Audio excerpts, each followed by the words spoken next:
The Lord of the Rings of Power Season 2 is nearly upon us. You can just hear the enthusiasm in my voice. Can't wait. You know the way when people describe something as being so bad that you couldn't give it away? Well, turns out they went and gave it away. Season 1 at least. This article is from Variety. Amazon to launch Lord of the Rings of Power Season 1 for free on Samsung TV in viewership push ahead of Season 2. Now, why would they need to do something like that? Why would they give the show away for free? The most expensive TV series ever made. I mean, if you look at the Rings of Power Season 1, it was clearly very well received on Rotten Tomatoes. I just can't think of a reason why they'd ever need to do this. Can you? The article continues.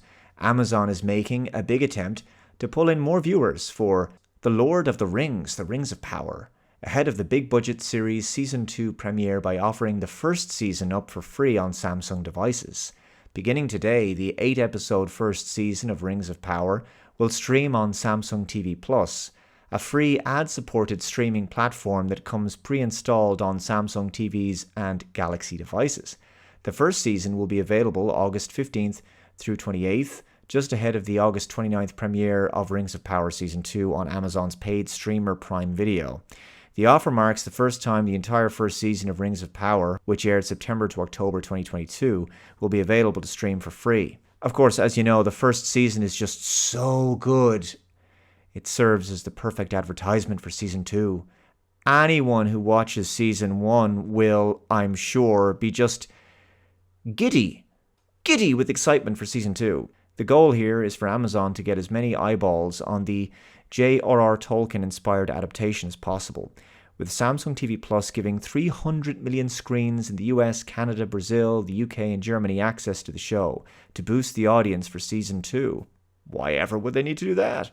Rings of Power Season 1 was put into a pop culture battle for viewers with HBO's House of the Dragon debut back in 2022. However, this time around, the fantasy series is not pitted against a direct competitor, as House of the Dragon has just concluded its second season and the fall TV lineup is largely open, and the Rings of Power has a chance to bring in new fans with a fresh wave of marketing.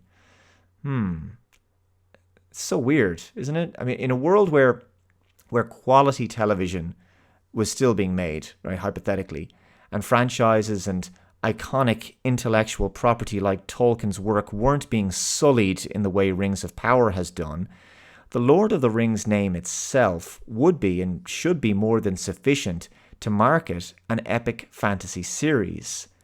I mean, it's Lord of the Rings after all, and Lord of the Rings fans should be by default very happy with Rings of Power. But they're not. The Peter Jackson films were some of the best cinema of the century. How do you mess up Tolkien this badly? Well, it turns out Lord of the Rings fans are generally not thrilled with the Rings of Power because it's absolutely abysmal. And that's the reason why there's a need to bring in new fans with a fresh wave of marketing. I mean, there's already a huge Lord of the Rings Tolkien fan base there.